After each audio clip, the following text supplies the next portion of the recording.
चाणक्य ने चंद्रगुप्त को कैसे बनाया सम्राट, कहानी से मिलती है प्रेरणा। नमस्कार, आप सभी का स्वागत है द वायरल हिस्ट्री के इस खास प्रोग्राम में, जहां आपको इतिहास के बेहद दिलचस्प किस्सों से रूबरू होने का बेहतरीन मौका मिलता है।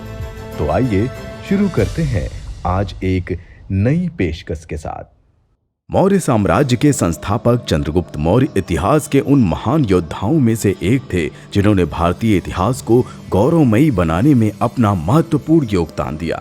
उनके अद्भुत साहस और अदम्य शक्ति की गाथा आज भी भारतीय इतिहास के पन्नों में स्वर्णिम अक्षरों में लिखी गई है। चंद्रगुप्त मौर्य भारतीय इतिहास के सबसे प्रसिद्ध शासक थे, जिन्हें आज कई सदियों के बाद भी लोग जानते हैं और उनके पराक्रम की प्रशंसा किए बिना नहीं रह पाते हैं। चंद्रगुप्त मौर्य भारत के सबसे सशक्त और महान शासकों में से एक थे, जिन्होंने अपने अद्भुत साहस, कुशल रणनीति से न सिर्फ भारत बल्कि इसके आसपास के कई देशों पर भी राज किया था।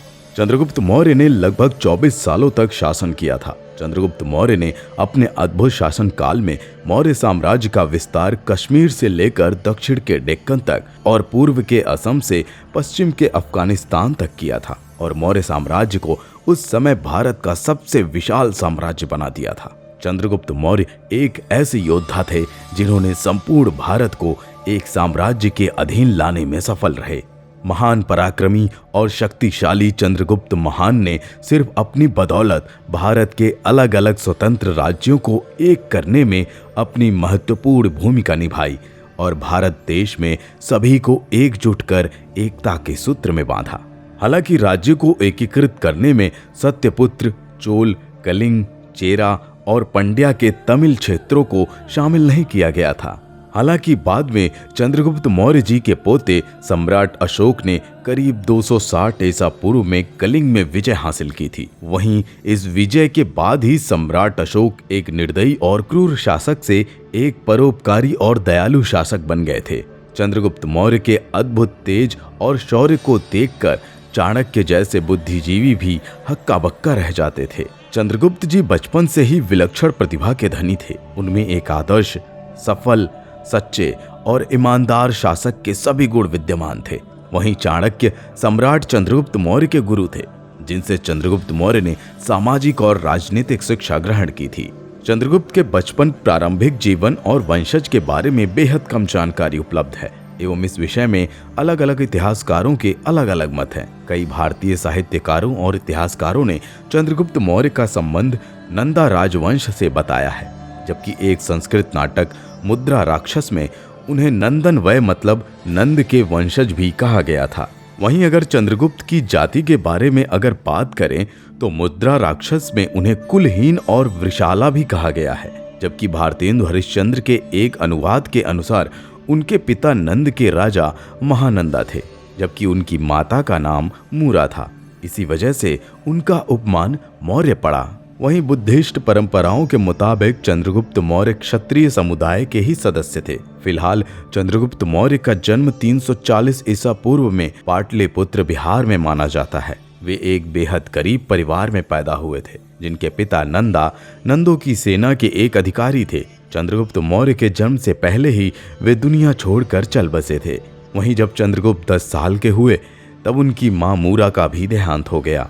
वहीं इतिहास में ऐसा भी उल्लेखित है कि चंद्रगुप्त मौर्य के पिता नंदा और उनके चाचा नवनादास दोनों सौतेले भाई थे, जो आपस में एक दूसरे को फूटी आंखों भी नहीं सुहाते थे और नवनादास उनके पिता को हमेशा जान से मारने की फिराक में रहते थे।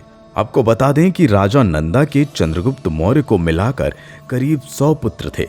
आपसी रंजिश के चलते उनके चाचा नवनादास ने महान शासक चंद्रगुप्त मौर्य के सभी भाइयों को मौत के घाट उतार दिया था। हालांकि चंद्रगुप्त किसी तरह बच गए और मगध साम्राज्य में जाकर रहने लगे। चंद्रगुप्त मौर्य और आचार्य चाणक्य की मुलाकात। इसके बाद चंद्रगुप्त मौर्य की मुलाकात दुनिया के सबसे अधिक बुद्धिजीवी, महान अर्थशास्त्री, राजनीति विज्ञान में निपुण एक महान ब्राह्मण आचार्य चाणक्य से हुई, जिसके बाद उनका जीवन पूरी तरह बदल गया और उन्हीं की बदौलत वे इतिहास के सबसे नामचीन और महान योद्धा बने। तीव्र बुद्धि के चंद्रगुप्त बचपन से ही प्रतिभावान, निडर और साहसी बालक थे। चाणक्य ने उनके गुणों को पहली मुलाकात में ही पहचान लिया था, इसलिए वे उनको तक्षशिला विश्वविद्यालय में ले गए थे, जहां पर उन्होंने चंद्रगुप्त की प्रतिभा को और अधिक निखारने के लिए पढ़ाना शुरू किया एवं उनके अंदर एक महान और साहसी योद्धा के सभी सामाजिक और राजनीतिक गुणों को विकसित कर उन्हें एक ज्ञानी, बुद्धिमान और समझदार शासक बनाया। आचार्य चाणक्य के बारे में कहा जाता है कि उन्हें लगभग हर विषय की जानकारी थी और खगोल विज्ञान का तो पूरा ज्ञान था। यहाँ तक कि उन्होंने समुद्र शास्त्र में ही महारत हासिल की थी और व्यक्ति के चेहरे व हाव भाव को देखकर उसका व्यक्तित्व बता देते थे। अपने ज्ञान के दम पर आचार्य चाणक्य मगध साम्राज्य में न्यायालय विद्वान बने थे। लेकिन एक बार चाणक्य मगध राज्य में आयोजित हुए किसी यज्ञ में शामिल होने गए और वहां प्रधान आसन पर जाकर बैठ गए। नंदवंश के राजा धनानंद ने आसन पर बैठे चाणक्य की वेशभूषा देखकर उनका अपमान करते हुए आसन से उठने का आदेश दे दिया। भरी सभा में हुए इस अपमान से क्रोधित होकर चाणक्य ने अपनी चोटी खोल दी और कसम खाई कि जब तक मैं नंदवंश का नाश नहीं करूंगा तब तक ये चोटी नहीं बांधूंगा। बस अपने इस अपमान का बदला लेने के लिए ही चाणक्य ने नंदवंश का नाश करने के लिए नीतियां बनाई। अपनी प्रतिज्ञा पूरी करने के लिए चाणक्य ने एक साधारण से बालक चंद्रगुप्त को शिक्षा दीक्षा दी और मौर्य वंश की स्थापना की। फिर उसी बच्चे को मौर्य वंश का सम्राट बनाकर गद्दी पर बिठाया। इस दौरान चाणक्य अपने अपमान का बदला लेने के लिए नई नई नीतियां बनाने लगे और पोरस समेत कई देश के राजाओं को साथ मिलाकर चाणक्य ने नंदवंश के राजा धनानंद पर आक्रमण कर दिया और जीत हासिल की। आचार्य चाणक्य का मानना है कि यदि आप अपने दुश्मन को हराना चाहते हैं तो कभी भी उसकी बात पर गुस्सा ना हो, बल्कि मुस्कुराकर वहां से निकल जाएं और फिर ठंडे दिमाग के साथ रणनीति तैयार करें। चाणक्य को बतलाती है ये खास कहानी, इस दुनिया में शायद ही ऐसा कोई इंसान हो जो इस बात से खुश ना हो कि कोई उसकी तारीफ करे।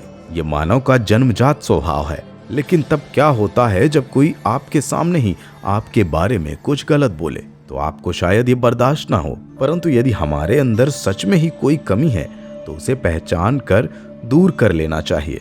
और यदि किसी द्वारा कही गई बात बेवकूफ़ी वाली हो तो हमें उसके बारे में विचार नहीं करना चाहिए। इसी प्रकार की शिक्षा देती चाणक्य और चंद्रगुप्त की एक कहानी गुण का महत्व पढ़ते हैं। एक बार दरबार में बैठे हुए सम्राट चंद्रगुप्त ने चाणक्य से कहा, गुरुदेव, काश आप खूबसूरत होते। चंद्रगुप्त ने ऐसा बोलने पर सारे दरबारी उनकी तरफ देखने लगे, परंतु चाणक्य ने शांत स्वभाव से कहा, राजन, इंसान की पहचान उसके गुणों से होती है, रूप से नहीं।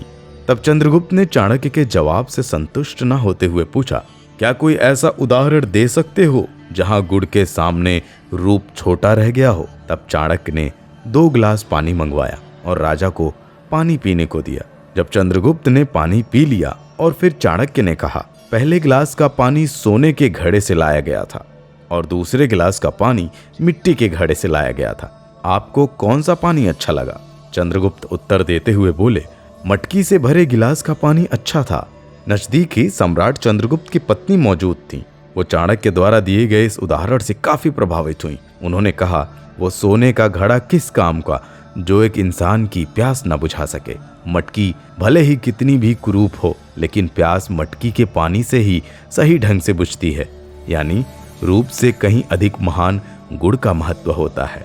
चंद्रगुप्त ये सब देखकर बहुत प्रसन्न हुए और यही वजह रही कि ऐसे गुरु के कारण ही वो मगध राज्य पर अपना वर्चस्व स्थापित करने में कामयाब हुए थे।